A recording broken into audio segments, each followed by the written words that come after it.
sampaikan pada yang bersedih, begitu dingin dunia yang kau huni.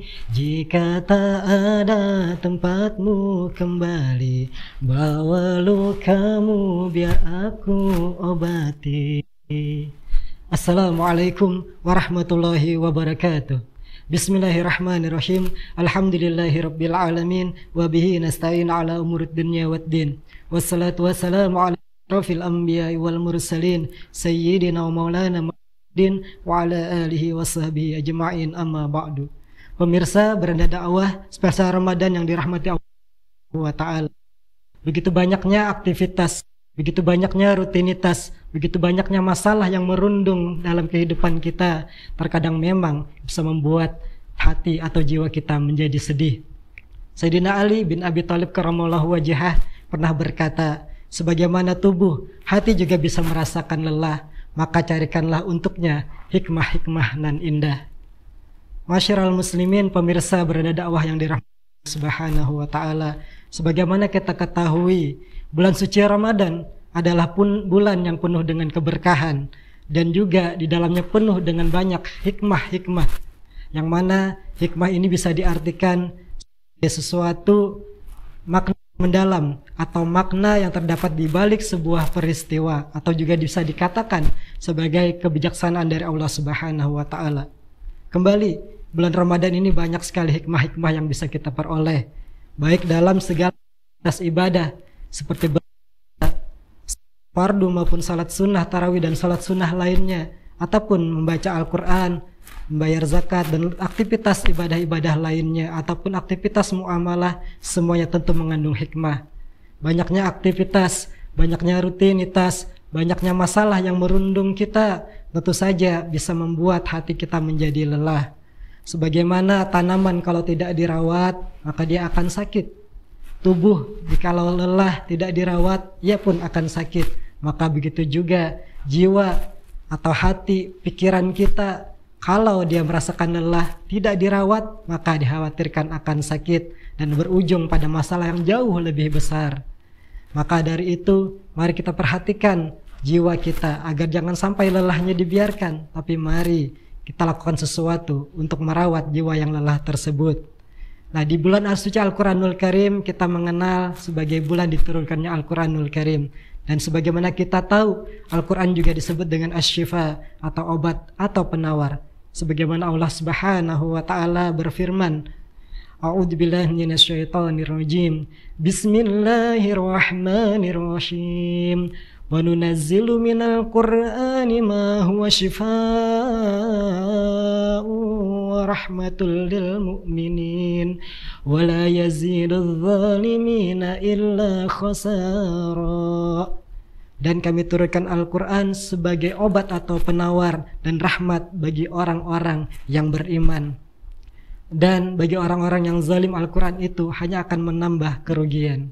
Dari Quran surah ini maka kita bisa memahami bahwa Al-Quran adalah obat atau penawar. Tentunya obat atau penawar bagi hati, yang mana dengan baca Al-Quran kita bisa merasakan ketenangan. Dengan baca Al-Quran kita bisa mendapatkan banyak sekali pembelajaran atau hikmah-hikmah, sehingga kita bisa mendapatkan sesuatu yang berharga untuk merawat jiwa kita yang lelah.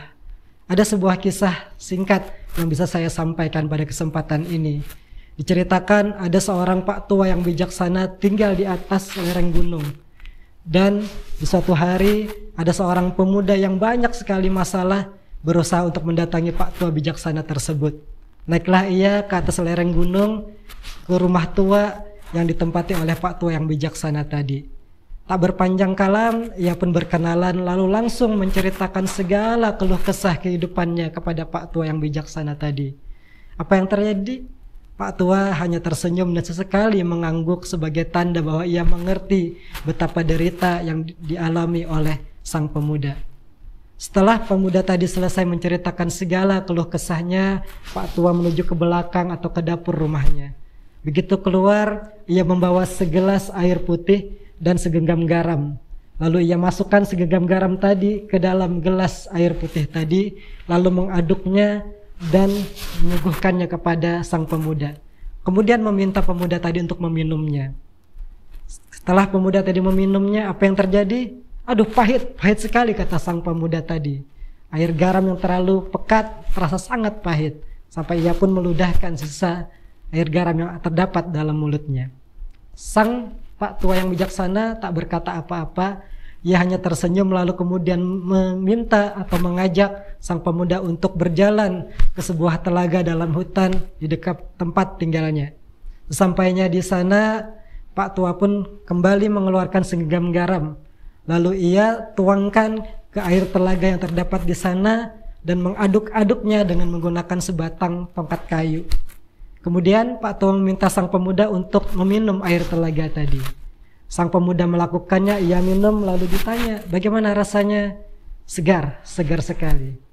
Setelah kejadian itu mereka pun duduk di tepi telaga, lalu Pak Tua berkata, wahai pemuda, segenggam garam tadi ibaratkan masalah atau beban dalam hidupmu. Dan air dalam segelas tadi ibaratkan hatimu yang sedang sempit. Maka walaupun masalahnya hanya segenggam garam, rasanya sangat pahit. Namun, jikalau hatimu bisa seluas telaga ini, seluas air atau sebanyak air yang ada dalam telaga ini, maka masalah segenggam garam atau lebih banyak dari itu tidak akan terasa pahit. Artinya, bukan terletak pada seberapa besar masalahmu, tapi pada seberapa besar hatimu atau seberapa lapang hatimu. Oleh karenanya, mari kita lapangkan hati, mari kita manfaatkan momen bulan Ramadan yang penuh berkah ini untuk belajar banyak hal dalam rangka melapangkan hati kita, sehingga mudah-mudahan hati kita semakin siap menerima segala rutinitas, segala aktivitas, segala beban hidup, sehingga kita akan selalu tetap tersenyum dan ridho atas ketetapan dari Allah Subhanahu wa Ta'ala. Sekiranya sekian yang dapat saya sampaikan, salah khilaf mohon dimaafkan. Terima kasih banyak atas segala perhatian. Salah khilafnya mohon dimaafkan. Mudah-mudahan ada manfaatnya. Billahi taufiq wal hidayah wal ridha wal inayah wallahul muwaffiq ila aqwamit thoriq. Assalamualaikum warahmatullahi wabarakatuh.